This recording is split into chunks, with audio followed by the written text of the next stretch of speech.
The old alien sat alone at the corner table, his three eyes staring into his drink. Commander Zexthal had been coming to this bar for years now, always choosing the same dark corner where he could watch the door. His blue skin was marked with scars from old battles, but the deepest one ran across his left shoulder like a twisted rope. The bar was loud tonight. Young soldiers from different alien races sat around tables, drinking and laughing. They wore fresh uniforms and had clean weapons at their sides. Their voices carried the confidence of those who had never seen real war. Zexthal remembered being like them once. Young, sure of himself, ready to fight anyone who threatened the galaxy. That was before he learned what humans could do. That was before the war that changed everything. "Did you hear the news?" one of the young soldiers was saying.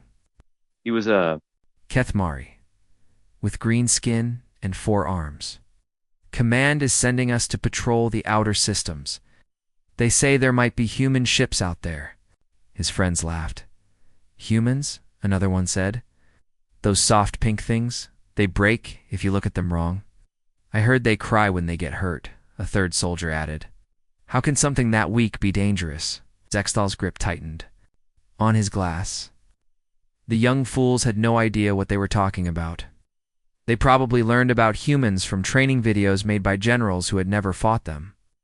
They did not know what it felt like to face a human in battle. They did not know the fear. "My instructor said humans are just lucky," the first soldier continued. "They've won a few battles by accident, and now everyone thinks they are tough. But they have weak bodies and simple minds. One good hit, and they fall down." The other soldiers nodded and raised their drinks. "2 easy victories," one of them said. Zeg's single quotes, thought could not listen anymore. He stood up slowly, his old joints making small popping sounds. Every alien in the bar turned to look at him. They knew who he was. Everyone on the station knew about the commander who had fought in the human war and lived to tell about it. "You think humans are weak?" Zexthal asked. His voice was quiet, but it cut through the noise like a blade. The bar became silent. Even the music stopped playing. The young Kethmari soldier who had been talking looked embarrassed. His green skin turned a darker shade. "Commander, I was just saying what everyone knows. Humans are not like us. They're small and soft." "Sit down," Zexthal said. It was not a request. The young soldier looked at his friends, then back at the old commander. He walked over to Zexthal's table with his friends following behind. They sat down carefully, like children who knew they were in trouble. Zexthal sat back down and looked at each of them. These young soldiers reminded him of himself 15 years ago, full of pride and sure they knew everything about war. Had been just as foolish once. "What is your name, soldier?" Zexthal asked the Kethmari Voss. "Sir, Private Voss." "Well, Private Voss, let me tell you something about humans. Something they do not teach you in your training classes." Zexthal took a drink and set his glass down. "I have fought many races. In my time, I have battled the warrior clans of Proxima. I have faced the metal soldiers of the robot worlds. I have seen armies that could crack planets in half." The young soldiers leaned forward. They expected stories of glory and easy victories over primitive humans. "But nothing," Zexthal continued, "nothing prepared me for fighting humans. Do you know why?" Voss shook his head. "Because everything you think you know about them is wrong. Everything your teachers told you is wrong. Everything the reports say is wrong." Zexthal's scarred face grew serious. "Humans are not weak. They are not simple. They are the most dangerous thing in this galaxy, and they want you to think they are harmless." One of the other soldiers, a tall alien with gray skin, spoke up. "But Commander, the reports say their technology is behind ours. Their ships are smaller, their weapons are weaker." Zexthal almost smiled. "Yes, that is what the reports say. That is what we all thought when the war started." He looked at their ships and laughed. He saw their weapons and felt sorry for them. "We thought it would be easy." He paused and touched the scar on his shoulder. The wound still hurt when the weather changed, even after all these years. "I was a young captain then, commanding a battle cruiser in the 7th Fleet. We were the best of the best. Our ships were new, our crews were trained, our weapons could destroy anything. When the order came to teach the humans a lesson, we were excited. Finally, an easy mission. The bar was completely quiet now. Other aliens had moved closer to listen. Stories from the human war were rare. Most who fought in it did not like to talk about what happened. The first time we met humans was at a diplomatic meeting, Zexthal said. Their ship was called the Terra Nova. It was commanded by a human named Captain Jake Morrison. He seemed like a nice person, friendly, honest, eager to make peace, brought gifts, and offered to share human knowledge with us. Zexthal took another drink. There was also a human female named Lisa Chang. She was a scientist who studied alien life. She spent hours talking with our biologists, asking questions about our worlds and our people. She seemed so curious, so innocent. What happened? Asked quietly. We thought we understood them, Zexthal said.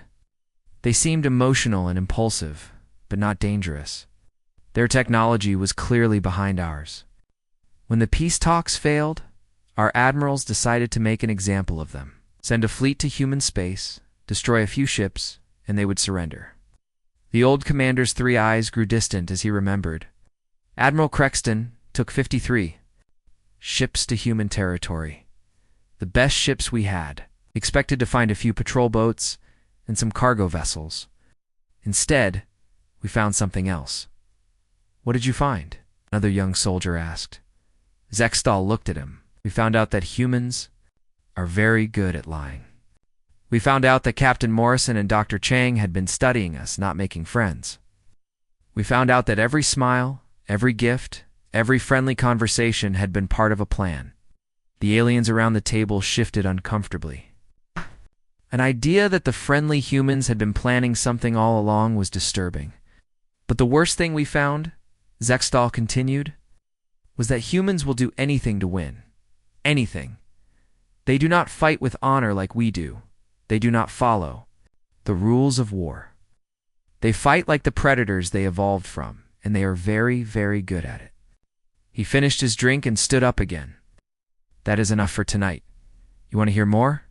Come back tomorrow. I will tell you about the Battle of Ross 128, where I learned what real fear feels like. The young soldiers watched as the old commander walked toward the door. None of them laughed about humans anymore. They sat in silence, thinking about what they had heard. Zexthal paused at the exit and looked back. One more thing. Private Voss. When you get to the outer systems, remember this. If you see a human ship, do not assume anything.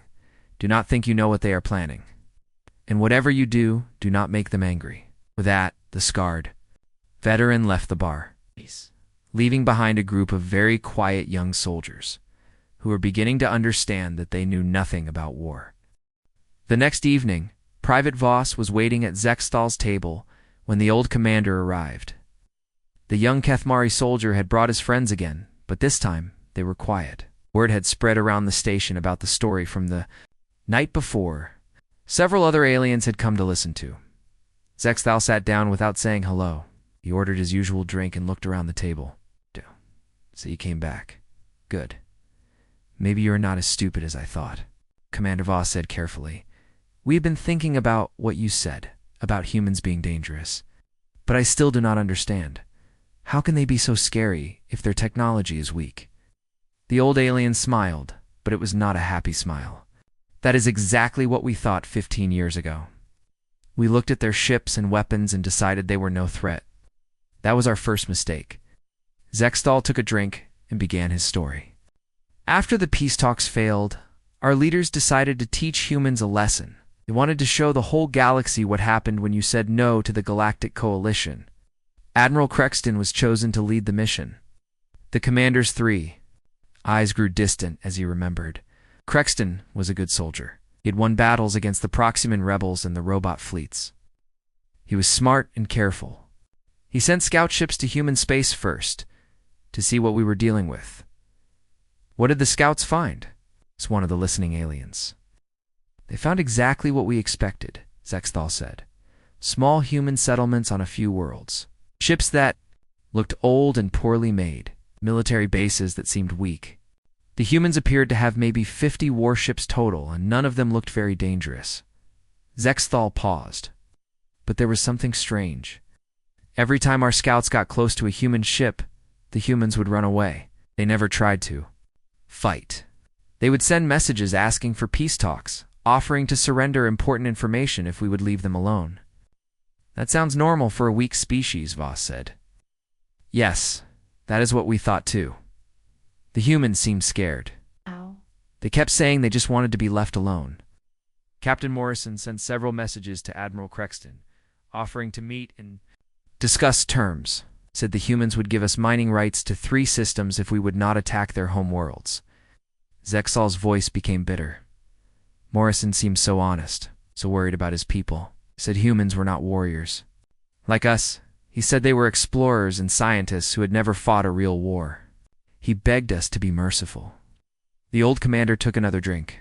Dr. Chang also sent messages. She offered to share all human scientific knowledge with us. She said humans had discovered some interesting things about faster-than-light travel and alien biology. She seemed desperate to avoid a war. So what did Admiral Crexton do? Asked a gray-skinned alien who had been listening quietly. He decided to meet with them. Morrison suggested a neutral location, a small system called Ross 128 that was halfway between human and coalition space. The captain said he would bring a small diplomatic ship with just a few guards. He wanted to negotiate a peaceful surrender. Zexthal shook his head slowly. Admiral Crexton was suspicious at first. It seemed too easy, but our intelligence reports all said the same thing. Humans were weak. Their ships were old. Their weapons were simple. What could they possibly do against the 7th Fleet? The commander looked around the table. So Crexton agreed to the meeting. But he was not stupid. He brought the entire fleet. 53 ships, including 3 battlecruisers and 2 destroyers. If the humans tried anything, we would crush them quickly. Sounds like a good plan, Voss said. It was a good plan. Against any normal enemy, it would have worked perfectly. But humans are not normal enemies. Next thought. Scarred face grew dark. We jumped into the Ross 128 system, expecting to find Captain Morrison waiting for us with his diplomatic ship. Instead, we found a disaster. The bar had become completely quiet. Even the staff had stopped working to listen. There was debris everywhere, ships broken into pieces, bodies floating in space. Emergency beacons were going off all across the system. It looked like a terrible battle had just happened. Zexthal continued. Our sensors found the remains of 3 human cargo ships and a passenger vessel. There were escape pods scattered everywhere, some with survivors inside. The pods were sending distress signals, asking for help. What had happened to them? Asked one of the younger aliens. That is what we wanted to know. Admiral Crexton ordered our ships to collect the survivors and find out what had attacked them. Maybe it was pirates, or maybe another alien race had found the humans first. The old commander's voice became very quiet. Captain Morrison was in one of the escape pods. He was hurt, bleeding from his head. His uniform was torn and burned. When we brought him on board our flagship, he could barely stand up. Zexthal paused and looked at each alien around the table. Morrison told us a terrible story. He said his diplomatic convoy had been attacked by human rebels who did not want peace with the coalition. These rebels had destroyed the ships and killed hundreds of innocent people just to stop the peace talks. That is horrible, Voss said. Double quotes, yes, it was horrible. Morrison was crying when he told us. He said the rebels had ships hidden throughout human space, and they were planning to attack any coalition forces they found. He begged us to help rescue the other survivors before the rebels came back. Gexthal took a long drink before continuing. Admiral Crexton felt sorry for the humans. Here was this injured captain trying to make peace, and his own people had betrayed him. The admiral ordered all ships to spread out and search for more survivors. He wanted to save as many humans as possible. The commander's 3 eyes met. Voss's gaze. That was when we learned our first real lesson about humans. Captain Morrison was not hurt. The blood on his uniform was fake. The tears in his eyes were an act. The debris field was not from a battle. What do you mean? Voss asked, though he was starting to understand. The humans had destroyed their own ships. They had killed their own people. They had created a fake disaster to make us feel sorry for them. Morrison and the other survivors were actually soldiers, specially trained for this mission. The aliens around the table looked shocked. The idea that any species would sacrifice their own people just to set a trap seemed impossible.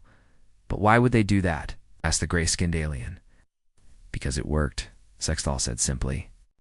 While we were spread out across the system, looking for survivors and feeling sorry for the poor humans, their real fleet was moving into position around us. Ships we had never seen before. Warships that had been hidden for months, waiting for this moment. The old commander finished his drink. Morrison had been on our flagship for 2 hours when the trap was sprung. 2 hours of walking around our most important ship, asking questions, learning about our systems. 2 hours of his injured soldiers being rescued by our other vessels. Exthal stood up slowly. Then Admiral Helen Brooks opened communications. From her command ship, she had been watching us the whole time, waiting for us to get comfortable. I will never forget what she said. Commander looked around the quiet bar. She said, "Welcome to human space, gentlemen. Class is now in session." That was when we realized we were not hunters anymore. We had become the prey. With that, Zextal walked toward the door, leaving behind a room full of very quiet aliens who were beginning to understand what humans were really capable of. On the third night, the bar was packed. Word had spread throughout the station about Commander Zexal's story. Aliens from every species had come to listen. I sat quietly, waiting for the old veteran to continue his tale about the humans. Looked around at all the faces watching him, young soldiers, experienced officers, even some civilians who worked on the station. They all wanted to know what happened next. They all wanted to understand why humans were so feared. Where was I? The old commander asked as he sat down. Admiral Brooks had just opened communications, Voss said quickly. She said class was in session. Ah, yes, the lesson. Zexal's scarred face became grim. Admiral Brooks appeared on our main screen. She was a small human woman with gray hair and cold blue eyes. She wore a simple uniform with no decorations. She looked like someone's grandmother, not a military commander. The commander took a drink before continuing. But when she spoke, her voice was like ice. She told Admiral Crexton that the coalition fleet was now surrounded. She said we had two choices. We could surrender and be treated fairly, or we could fight and learn why that was a bad idea. What did Admiral Crexton do? Asked an alien. Near the back, what any proud warrior would do. He refused to surrender to humans. He told Brooks that the coalition did not bow to primitive species. He ordered all ships to attack positions and prepared to destroy the human fleet. Sexthal paused. That was when Brooks smiled. It was not a nice smile. She said, "I was hoping you would say that. My people need the practice." Then she cut communications. The old alien's 3 eyes became distant as he remembered. For a moment, nothing happened.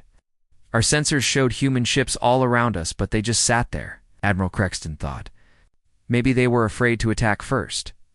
He ordered the fleet to target the nearest human vessels and fire. Did you destroy them? Voss asked. We tried. Our weapons hit their ships, but something was wrong. The humans had some kind of new shielding we had never seen before. Our plasma cannons barely scratched their holes. Our missile strikes were deflected or absorbed. Zextal shook his head. But that was not the worst part. The worst part was what they did next. Oh. Instead of shooting back, they started talking to us. Talking? Several aliens asked at the same time. Every human ship opened communications at once. They were not trying to surrender or negotiate. They were giving us lessons, teaching us about our mistakes. Admiral Brooks came back on screen and started explaining exactly how they had fooled us. The commander's voice became bitter. She told us that Captain Morrison was actually Colonel Rick Santos, one of their best Special Forces soldiers. She said Dr. Chang was really Major Lisa Harper, an intelligence officer who had been studying coalition psychology for years. Everything they had told us about human weakness was a lie. Zextel took another drink. Brooks explained that the debris field was created by destroying old human ships that were already scheduled to be scrapped. The innocent people who died were actually volunteers who had chosen to sacrifice themselves for the mission. She said humans had been planning this trap for months. The aliens listening looked horrified. The idea of volunteers dying just to make a trap more believable was beyond their understanding. But the real lesson was just beginning, the commander continued. Admiral Brooks started showing us things we had never seen before. Human ships began changing shape. revealing weapons that had been hidden inside fake cargo holds. What we thought were simple transport vessels turned out to be disguised warships. "How many ships did they really have?" asked a young alien. 73 combat vessels, all more advanced than our best ships. They had been hiding in the asteroid field around Ross 128 for weeks, waiting for us to arrive. Our intelligence reports had been completely wrong. Or maybe the humans had made sure we got false information. Zexthal's voice became quiet. Then Admiral Brooks gave us another choice. She said we could still surrender with honor. She promised to treat our crews well and return us to Coalition space. All we had to do was power down our weapons and prepare to be boarded. "That sounds reasonable," said an alien officer. It was reasonable, too reasonable. Admiral Crexton should have accepted. Our ships were outnumbered and outgunned. The smart thing would have been to surrender and save our crews. Zextal paused, but Crexton was proud. He had never lost a battle. He could not accept defeat from humans. The old commander looked around the quiet bar, so he refused again. Told Brooks that Coalition warriors did not surrender to anyone, especially not to weak humans who had to use tricks to win. He ordered all ships to fight to the last crew member. "What did Admiral Brooks say to that?" Voss asked. She sighed, like she was disappointed but not surprised. Then she said something I will never forget. She said, "Very well. But remember, you chose this. What happens next is on you, not us." Zextal's scarred face grew dark. That was when we learned what human warfare really looked like. They did not attack us all at once like we expected. Instead, they began hunting us. Ship at a time. The commander stood up and began pacing as he talked. First, they disabled our fastest ships. Not destroyed, just crippled. They used some kind of electromagnetic weapon that shut down our engines but left life support working. Then they surrounded each disabled ship with 3 or 4 human vessels. "Did they destroy the disabled ships?" asked someone. No, that would have been merciful. Instead, they started broadcasting what was happening on those ships. The human soldiers who boarded them were not trying to capture our crews quickly. They were taking their time, making noise, making sure we could hear everything. Zextal sat back down heavily. The humans had studied us. They knew that Coalition species have excellent hearing. They knew we would be listening to everything that happened to our friends, so they made sure we heard it all. The bar was completely silent now.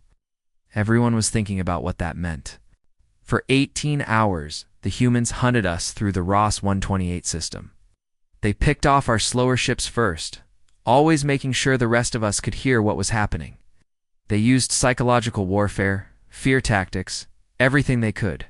Think of to break our will to fight. The old commander touched his scarred shoulder. But the worst part was the individual human soldiers. When they boarded our ships, they fought like nothing we had ever seen. They were not just trying to win. They were trying to teach us a lesson about what happened when you made humans angry. Zextal looked directly at Voss. "That was when I met the human who gave me this scar, a soldier named Alex Parker. He taught me that everything I thought I knew about combat was wrong." The commander stood up again. "But that story will have to wait until tomorrow. You need time to think about what you have heard tonight. Remember this. Humans do not just fight to win battles. They fight to make sure their enemies never want to fight them again." With that, Zextal left the bar, leaving behind a room full of aliens who were beginning to understand why the galaxy had learned to fear humanity. On the 4th night, the bar was so crowded that aliens were standing in the hallways trying to listen. News of Commander Zexthal's story had spread beyond the station. Some people had traveled from other worlds just to hear the final part. Zextal arrived later than usual. He looked tired and older than his years. Telling this story was taking something out of him, bringing back memories he had tried to forget. But the young soldiers needed to know. The galaxy needed to understand what humans were capable of. "Tonight, I will tell you about Alex Parker," the old commander said as he sat down. "The human who taught me what real fear feels like." The crowd pressed closer. Even the bar staff had stopped working to listen. My ship, the Razorwind, was one of the last Coalition vessels still fighting.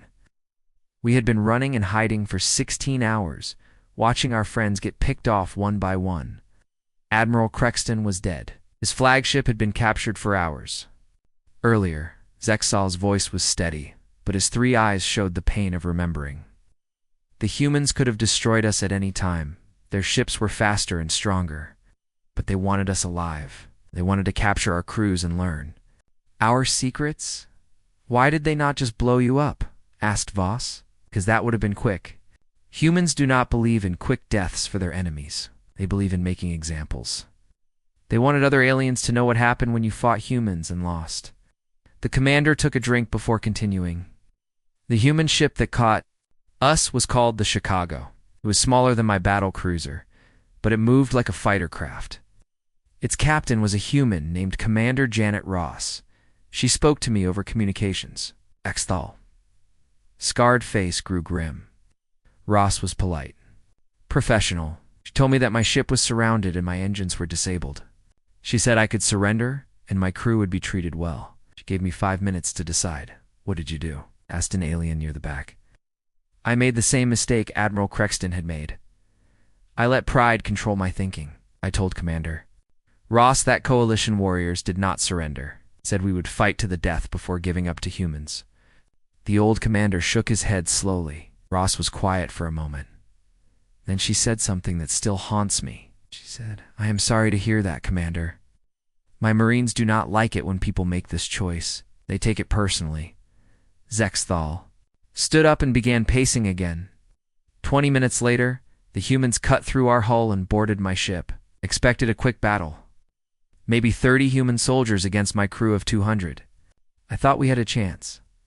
How many Marines did they actually send? Voss asked. 12? Just 12 human soldiers. But they moved through my ship like ghosts. They knew exactly where to go and what to do. It studied our ship designs, our fighting tactics, everything. Within an hour, they had taken control of the engine room and the bridge. The commander paused, but one Marine got separated from his squad, Alex Parker. He was trying to reach the weapons control room when my security team cornered him in a corridor near my quarters. Thel touched his scarred shoulder. I was leading the security team myself. 6 trained coalition Marines plus me, all armed with plasma rifles. Parker was alone, carrying only a simple projectile weapon and some kind of knife. That should have been easy, said a young alien. That is what I thought too. Parker was smaller than any of us. Humans are not built like warriors. They have thin skin, weak bones, simple muscles. One good hit should have finished him. The old commander's voice became very quiet. But when we opened fire, Parker did something unexpected. He did not try to hide or run away. He charged straight at us. He was hit 3 times by plasma bolts, but he kept coming. The aliens listening looked shocked. Plasma bolts could kill most species instantly. The first thing Parker did was throw his knife. Hit one of my Marines in the throat and killed him instantly. Then Parker tackled another Marine and broke his neck with his bare hands. All while bleeding from 3 plasma wounds. Zexthal sat back down. That was when I understood that everything we knew about humans was wrong. Parker was not fighting like a normal soldier. He was fighting like a wild animal. But he was also thinking, planning, using tactics we had never seen before. What did you do? Voss asked. I tried to shoot him again. But Parker moved faster than I thought possible. He rolled behind some equipment and started shooting back. His weapon made strange popping sounds, not like our energy weapons. But every shot hit exactly where he wanted it to. The commander looked. Around the quiet bar, one by one, Parker killed my security team. He used the corridor against us, making us fight in a narrow space where our numbers did not matter. He was wounded, bleeding, probably dying, but he never stopped fighting. How long did the fight last? Asked an alien officer. 20 minutes. 20 minutes of the most brutal combat I have ever seen. Parker used everything as a weapon. Broken equipment, pieces of the ship, even his own blood to blind my last Marine. When it was over, 6 coalition soldiers were dead, and Parker was still standing. Exthal's voice became very soft. That was when he looked at me. His human eyes were cold, empty. He was covered in blood, both his own and ours.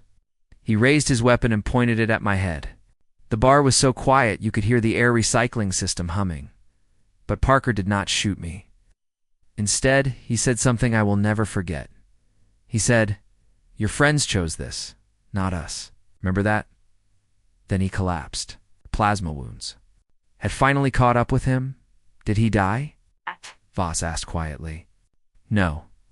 The other human Marines found us a few minutes later. They gave Parker medical treatment and saved his life. Then they treated my wounds too. That was when I learned another lesson about humans. They will fight like demons when they have to, but they also show mercy when the fighting is over. Zexthiel finished his drink. I spent 3 months in human captivity. They treated me well, fed me, gave me medical care. Commander Ross visited me several times. She always asked the same question. Did I understand now why fighting humans was a mistake? The old commander looked directly at Voss. The war lasted. 3 more years after Ross 128, the Coalition tried everything. Better weapons, more ships, different tactics. Nothing worked. Every battle taught us something new about human warfare, and every lesson came written in the blood of our crews. How did the war end? Asked someone. The Coalition surrendered. Completely. Unconditionally. The human terms were simple. No more attacks on human space. No more threats against human colonies. In exchange, they would not hunt down our fleets and destroy them. Zexal stood up slowly. Since then, there has been peace. Trade agreements, cultural exchanges even. Some friendships between humans and aliens. But veterans like me remember the real lesson. Humans are not evil or savage. They are just very good at war, and they never forget who their enemies are. The commander walked toward the door, then turned back one last time. You asked me about humans, Private Voss. Here is what you need to know. They do not want to fight. They prefer to talk, to trade, to explore. But if you force them to fight, they will teach you why that was the worst mistake you ever made. As Zextal left the bar for the last time, the aliens sat in silence. They finally understood why the galaxy had learned to fear and respect humanity. The humans had proven that strength was not about size or technology. It was about will, determination, and the willingness to do whatever it took to protect what mattered to them in the years since the human war. No alien species had dared to threaten Earth or its colonies. The lesson had been learned, written in blood and fear across the stars.